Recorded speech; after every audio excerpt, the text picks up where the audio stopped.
आज की कहानी है वफा का खंजर। विजयगढ़ और जयगढ़ राज्य में कई तरह की समानताएं थी। दोनों ही बेहद संपन्न, मजबूत और धार्मिक राज्य थे।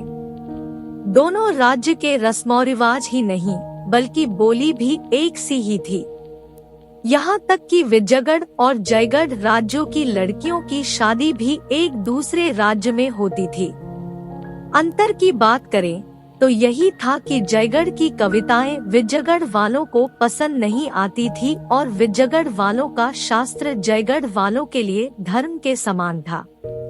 दोनों राज्य के लोगों के बीच लड़ाई झगड़ा हमेशा ही रहता था।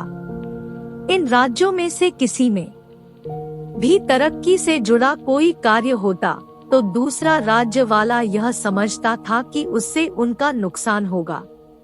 ऐसा नहीं है कि इन तरक्की के कार्यों से सिर्फ कम पढ़े लिखे लोगों को ही परेशानी होती थी, बल्कि बुद्धिमान लोग भी सिर्फ आपसी ईर्ष्या की वजह से उसे खराब ही कहते थे। विजयगढ़ की एक छोटी सी बात भी जयगढ़ वालों के लिए बहुत बड़ी होती थी। उनके मन में होता था कि इसका बदला हम विजयगढ़ वालों से लेंगे। ठीक ऐसा ही जयगढ़ वालों के साथ भी था। दोनों राज्य इसी कोशिश में रहते थे कि कुछ ऐसा करे कि सामने वाले का अस्तित्व ही खत्म हो जाए। नियम और व्यवस्था से जुड़ी चीजें तो जैसे आग की तरह फैलती थी। अखबार हो या लोगों का मन, हर जगह यही आवाज आती कि विजयगढ़ वालों की शिक्षा और अन्य नियम कानून जयगढ़ राज्य के लिए खराब है। उन्हें इसका मुंहतोड़ जवाब देना होगा। उधर विजयगढ़ वाले सोचते कि जयगढ़ वालों ने उनके नए कानून के बारे में अखबार में कुछ छपने नहीं दिया है। वो सबका मुंह बंद करना चाहते हैं। वो यहाँ के सारे मामलों को दबाना चाहते हैं। वो हथियार तैयार करके हमें खत्म करना चाहते हैं। ऐसे में हमारा भी फर्ज है कि हम उन्हें बताएं कि भगवान जिनके साथ होता है उनका कोई कुछ बिगाड़ नहीं सकता है। जयगढ़ में कई सारे हुनरमंद लोग थे। इन्हीं में से एक नाम था शीरी बाई का। उनकी खूबसूरती के चर्चे चारों तरफ थे। वो जयगढ़ में लोगों को अपनी कला का कायल करके विजयगढ़ की ओर बढ़ गई। उनके विजयगढ़ पहुंचते ही वहां के लोग जयगढ़ से दुश्मनी जैसे भूल ही गए थे। विजयगढ़ के थिएटर, नृत्यशाला और बाजार जैसे खाली हो चुके थे। शीरी बाई की कला के लोग इतने दीवाने हो गए कि हर कोई उनके ही ठिकाने की ओर ही दौड़ते थे। सभी लोगों के इस तरह के रवैये की वजह से विजयगढ़ के लोग अपना पैसा ही उस पर बर्बाद नहीं करते, बल्कि अपने राज्य को भी बर्बादी की ओर ले जा रहे थे। मनोरंजन का लोगों के लिए केंद्र बन चुकी शीरी बाई को लेकर जयगढ़ के मंत्रियों, पुरोहितों और अन्य सम्मानित लोगों ने यह राय बनाई कि इस नाचने वाली महिला को देश छोड़ने के लिए कहा जाए। विचार करने के बाद शीरी बाई के नाम यह शाही फरमान पहुंचा, जिसमें लिखा था कि आपके यहाँ होने से अप्रिय घटनाएं होने की आशंका है। ऐसे में शाही फरमान है कि आप इस देश को छोड़कर चली जाएं। वैसे यह आदेश अंतर्राष्ट्रीय संबंधों के एकदम खिलाफ था। इसी वजह से शीरी बाई के साथ ही उसके देश जयगढ़ ने भी इस पर आपत्ति जताई। इस फरमान की वजह से जयगढ़ में खामोशी छा गई थी। हर कोई गुस्से में था। कुछ चाहते थे कि विजयगढ़ से बातचीत करके सुलह कर ली जाए और कुछ की मांग युद्ध थी।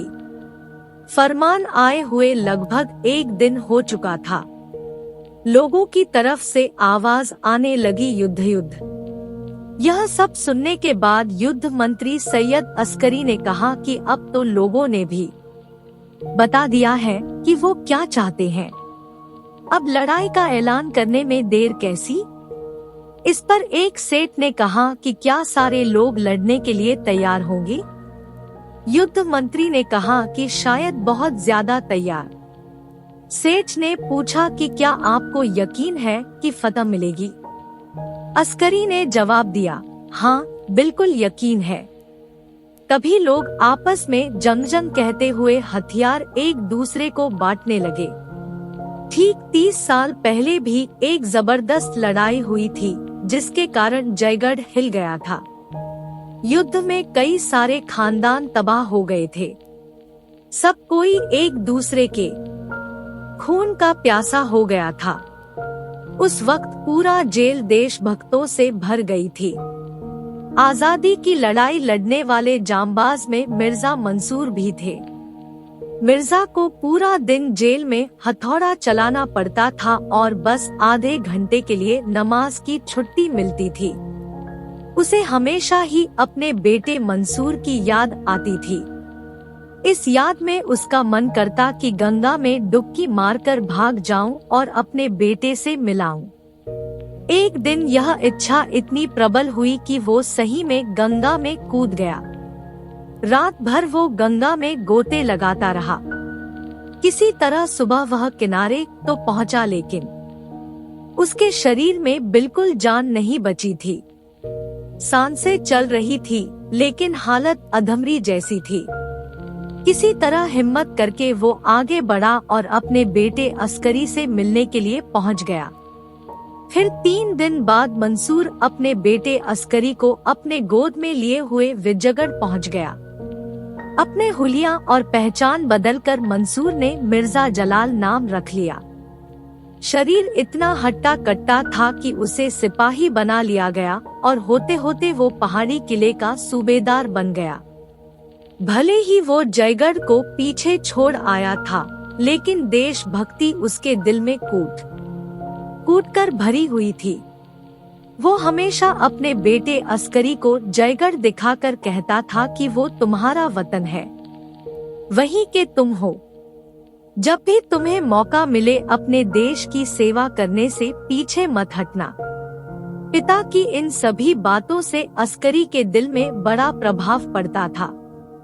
वो भी बड़ा होकर बहुत बड़ा देशभक्त बना। वो सीधे विजयगढ़ से जयगढ़ गया और फौज में भर्ती हो गया और कुछ ही समय में अपने युद्ध कौशल से युद्ध मंत्री बन गया था। अब देश में उठ रही युद्ध की मांग को देखते हुए जयगढ़ ने विजयगढ़ को शीरी बाई को उनके देश पहुंचाने के लिए 24 घंटे का अल्टीमेटम दिया। विजयगढ़ ने भी साफ कह दिया कि वो जयगढ़ की फौज का सामना करने के लिए तैयार है, लेकिन शीरी बाई को वो छोड़ेंगे नहीं। उसे अदालत से सजा जरूर मिलेगी। जयगढ़ को विजयगढ़ के मामलों में दखल न देते हुए अपने कदम पीछे खींच लेने चाहिए। विजयगढ़ से ऐसा जवाब मिलने के बाद अस्करी ने अपने पिता मिर्जा जलाल को खुफिया तरीके से एक पत्र भिजवाया। उसमें लिखा था कि विजयगढ़ से हमारी लड़ाई शुरू होने वाली है। अब सबको जयगढ़ की ताकत का अंदाजा लगेगा। अगर लड़ाई के दौरान आपको कोई आंच आई तो आप उन्हें मेरे द्वारा भेजी गई यह मोहर दिखा देना। वो आपकी किसी तरह का नुकसान नहीं पहुंचाएगा और मेरे कैंप तक ले आएगा। साथ ही कभी मुझे आपकी जरूरत पड़ी तो मुझे पता है आप हमेशा मेरे साथ खड़े रहेंगे। धन्यवाद। यह खेत भेजने के तीसरे दिन ही जयगढ़ ने पूरे बल के साथ विजयगढ़ पर आक्रमण कर दिया। दोनों राज्य की फौज का मुकाबला एक दूसरे से मंदौर से करीब 5 मील की दूरी पर हो रहा था। लड़ाई में विजयगढ़ के पास तोप की ताकत ज्यादा थी तो जयगढ़ के पास पराक्रमी सैनिक थे। होते होते लड़ाई 1 महीने तक चली। इस दौरान सब कुछ श्मशान सा बन गया, लेकिन दोनों देश के बीच युद्ध रुक नहीं रहा था। फिर ऐसा समय आया कि विजयगढ़ पूरी तरह से जयगढ़ पर भारी पड़ने लगा। हर बार जयगढ़ को हार का मुंह देखना पड़ रहा था। अस्करी को पूरा जयगढ़ कोस रहा था कि इसकी वजह से युद्ध शुरू हुआ और सारे लोग तितर-बितर हो गए। ऐसे हाल में अस्करी को सूझा कि मेरे पिता जिस किले की रखवाली करते हैं वो विजयगढ़ से अलग हो जाए तो आसानी से इन्हें हराया जा सकता है। उसने पिता को खत लिखकर कहा कि अब आप ही मेरी मदद कर सकते हैं। आपको अपने वतन का वास्ता है। आपको जयगढ़ को जिताने के लिए उस किले पर जीत हासिल करने में हमारी मदद करनी होगी। यह खत पढ़ते ही अस्करी के पिता मिर्जा जलाल किले पर बैठे सोचने लगे कि आखिर मेरे बेटे की हिम्मत कैसे हुई मुझे ऐसा खत लिखने की। मैं भले ही अपने वतन से बेहद प्यार करता हूँ, लेकिन विजयगढ़ ने मुझे मुसीबत के समय सहारा दिया है। मैं इसके साथ गद्दारी कैसे करूं? ऐसा करके ऊपर वाले को क्या मुंह दिखाऊंगा? वहाँ मेरे कर्म को भोगने के लिए बेटा या कोई दूसरा थोड़ी आएगा। जो भी करूँगा मैं उसे खुद ही भोगना पड़ेगा। तभी मन में हुआ कि बेटा का मोह भी कैसे छोड़ दूं।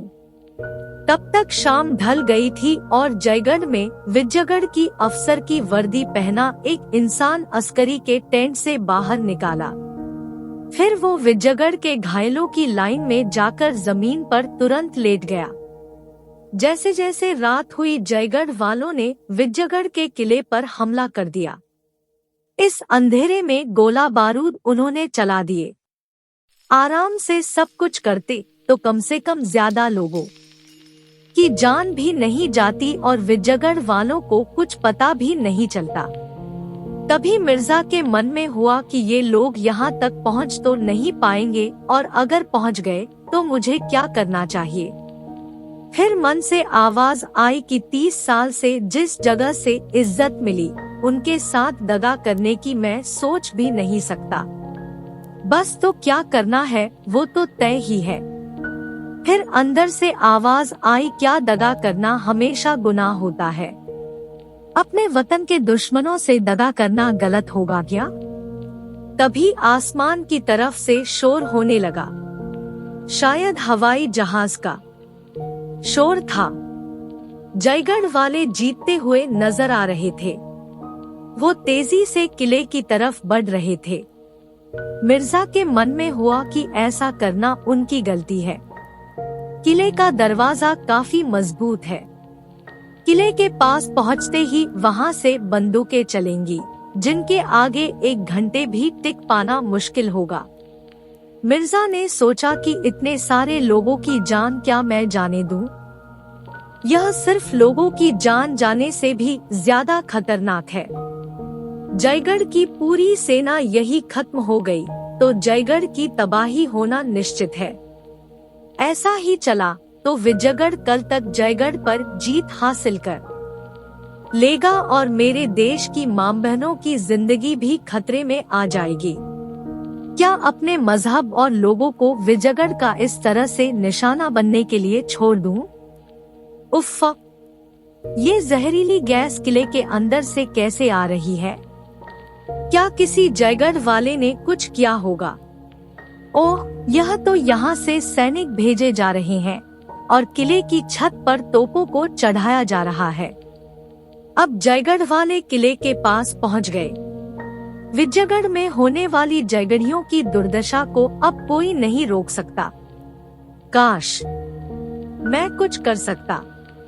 मुझसे कोई जबरदस्ती किले की चाबी छीन लेता, कोई मुझे मार डालता। मैं अपने वतन का नाश होते कैसे देख पाऊंगा? मैं बेबस हूँ। मेरे हाथों में जंजीरें हैं, पैरों में बेड़ियां लगी है। शरीर का एक एक रोम जैसे जकड़ रखा है। मन है इन सारी जंजीरों और बेड़ियों को तोड़कर बेटे के लिए किले के दरवाजे खोल दूं। पता है मुझे ये सब गुनाह है, लेकिन अब इससे क्या डरना। जयगढ़ वाले किले के पास बाहरी आक्रमण से बचने के लिए बनाए गए गड्ढों तक पहुंच गए। अब कुछ नहीं हो सकता। मेरा बेटा अस्कर भी घड़े में सवार होकर आ रहा है। मन में हुआ कि मैं नमकहरामी कर देता हूँ। इससे कुछ नहीं तो कम से कम मेरा बेटा तो बच जाएगा। तभी तो बरसने लगे। मेरा बेटा मेरी आंखों के सामने खून से लथपथ पड़ा था। हाय मेरा बेटा! मैंने अपनी वफा पर बेटे को कुर्बान कर डाला। मैं इसका बाप नहीं दुश्मन बन गया। कहानी से सीख यह सीख देती है कि लड़ाई विनाश लेकर आती है। जितना हो सके युद्ध को टालकर बातों से चीजें सुलझानी चाहिए। दूसरी सीख यह है कि हमेशा अपनी काबिलियत के दम पर ही फैसला ले। अपने रिश्तेदारों पर भी भरोसा करने से कई बार दगा मिल जाती है। Thank you for watching. Please like, subscribe and share.